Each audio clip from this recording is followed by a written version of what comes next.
so mag-start na kami ayusin yung play area ni Kira, playroom. Yan.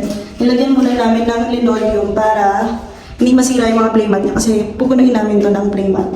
So yun, mag-start na kami mag-unpack ng mga parcel. Mag-open na kami mga parcel. Ready ka na? Hindi pa. Dami. So, ayun yung mga parcel na hindi pa namin na-open. Para lahat yan sa play area ni Kira. Playroom. Yan. So, mag-start na kami. Game. Game na! Wait lang, kausap ko yung ride ko eh. Yung? Ride ko. Yan. So, guys, ito pala. Diyan sa taas yung outlet para Hindi niya abot. di niya abot. Pero naglagay pa rin kami isa dito. Iko-cover namin yan. Tsaka isa dun.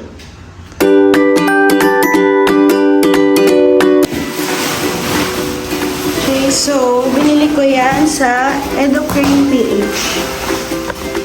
Educate PH. Baka naman. So, tatlo lang yung binili ko kasi feeling ko yun lang yung sakto hanggang dito. Binilang ko yan. Sana tama yung pagbilang ko.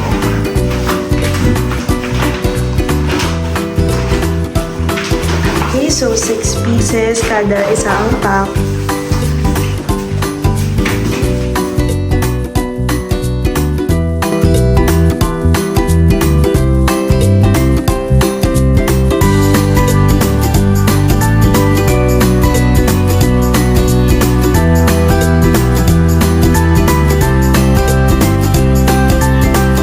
So, last piece.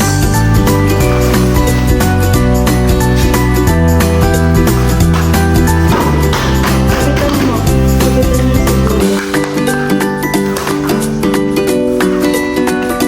Ito, matte din siya na gugupitin din namin. Kasi ilalagay yung sa corner. Dun sa dulo.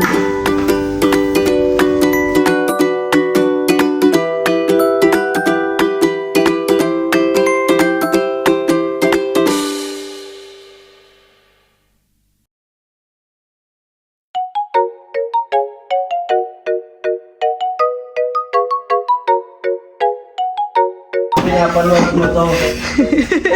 Nagkakatsana sa kanal. So, parang ito nilalagay. Bigyan ako ng bagong milk container yan. Para dito sa play area niya. Ito, head guard. Mapapababasing kami. From US. Ito, from Shopee. Tumubuksin kami. Okay, so yan naman yung sofa bed ni Kira.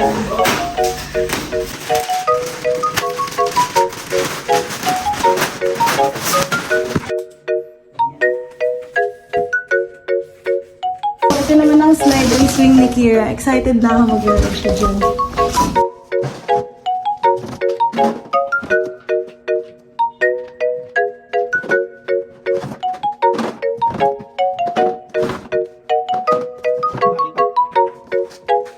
So, done na ang mini slide niya. Saktong-sakto pa sa kanya. So, 9 months old siya today. Ngayong araw talaga. Kaya, ayan. Sinet up na namin kasi pwede na siyang maglaro. Kahit pa paano, may enjoy niya na yung swing. Saka yung daddy niya, ayan. Nauna na nag-enjoy. Oh. Sabi mo, kita. Ang dami. Ayan, sobrang excited na ako matapos. Tapos maglaro siya. Na-excite na ako. Niisip ko kung lalagyan ko ba ng TV dito or wag na. Kasi iniiwas ko siya sa screen time. Buti nga nabawasan ngayon. Mga ilang buwan na rin nabawasan. Ayaw niya na manood. So, sana magtuloy-tuloy. Ayaw ko talaga siya mag-cellphone.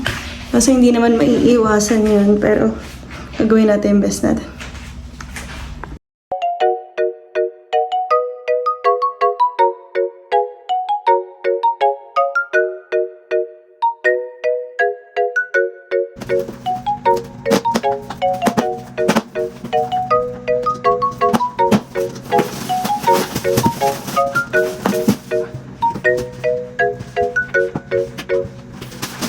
So, ayun yung ball pit niya. Yung soft ball pit binili ko para ayan kahit maumpog-umpog siya dyan, malambot. So 400 balls lang yung binili ko. Hindi ko sure kung makakalahati niya. Pero sana. Okay lang kahit hindi pa makalahati kasi baby pa naman si Kira. So susunod na natin i-fill up ng puno yan. Okay, so ito yung balls niya. Papapunas ko pa to tomorrow na. Kasi ano oras na rin, hindi pa kami nag-dinner. So, 400 balls lang to.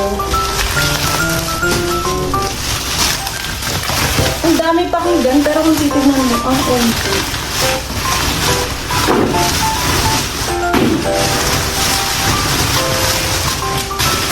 Okay, so white and pink pala yung pinili ko kasi girl siya.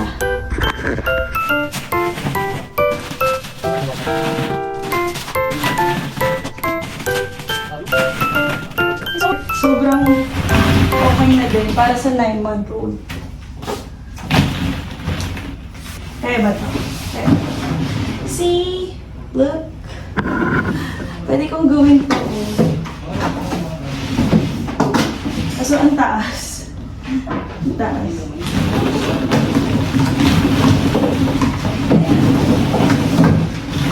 Yan. So, yan talaga yung plano mo.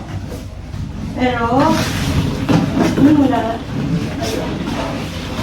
So, remove muna natin. So, ayan. Malapit na tayo matapos. We're almost done. Ako nalagay muna yung mga toys niya. Ito, patapos na kami. Pero, hindi pa ito yung final. Ito yung mga maliliit na laruan. Dapat dito yan. Dito siya sa loob. Bumili ako ng 4 pieces na ganyan. Kaso, hindi siya kasya. So, naisip ko, lagay na lang dito. Para mas madali niyang makuha. Naglagay ako ng baby proofing. Para sa mga outlet. Ayun, malapit na kami matapos. Pero, hindi na muna namin itutuloy. Bukas na. Kasi, pagod na kami. Anong oras na? Gabi na. So, ayan na yung mga nagawa namin. Ito. Tapos yung slide. Ball pit. Nilagay ko na rin yung ibang mga laruan niya. Tapos tinitip ko na ito. Itong mga to, bibili muna akong double-sided kasi hindi ako nakabilang pandikit. Naman yung sofa bed niya kapag mag-nap time na siya after maligo. Yan. Gantuin nyo lang. Ay, open ko muna to. So, yan. Yan pa lang, okay na. Pwede na siya matulog. Pero, kung gusto nyo mas malaki, ihiga nyo pa. Tapos, ito yung parang headboard niya. So, ayan. Diba? Okay na okay. Ang laki niya rin kapag na-open. So, ito, kahit saan, pwede nga siya dito, padiretso para ito mga harang niya. Nalagay lang akong pillow dun sa likod.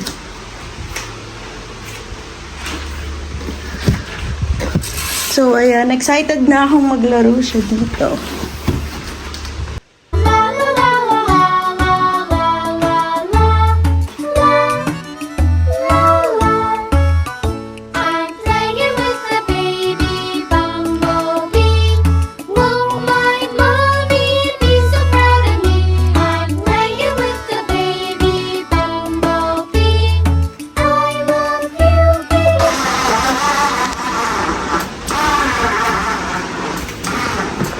Yung mini cabinet niya, akala ko sa picture, mini talaga siya. Hindi, medyo malaki pala siya. Spacious, marami malalagay. Perfect sa mga kids. Tapos nagawin yung cabinet niya. Ayan, dyan ko na lang nilagay since hindi kasya dun sa shelf na binili ko. Kaya dyan na lang siya. Itong mga educational poster, nakabit ko na din. Ayan, pinagtabi-tabi ko yung alphabet, number, shapes, colors, tapos animals, vegetables. Tapos dito naman, month of the year, days of the week. Ayan, emotions and transportation. Diyan ko lahat sila nilagay malapit sa door. Tapos, ito naman, 5 senses and body parts. nilagay ko mga katabi ng cabinet niya. So, yun, maglilinis na ako. Tapos, papakita ko lahat sa inyo pagtapos. And, habang nilalaro niya na.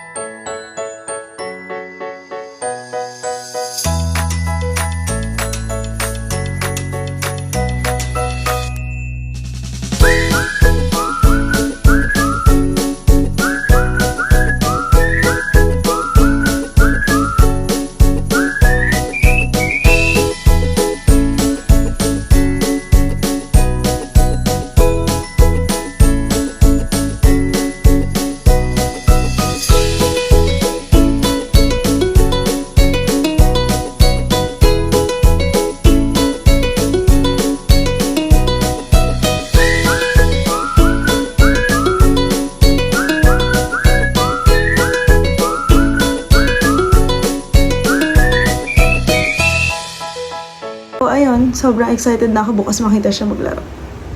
Bye!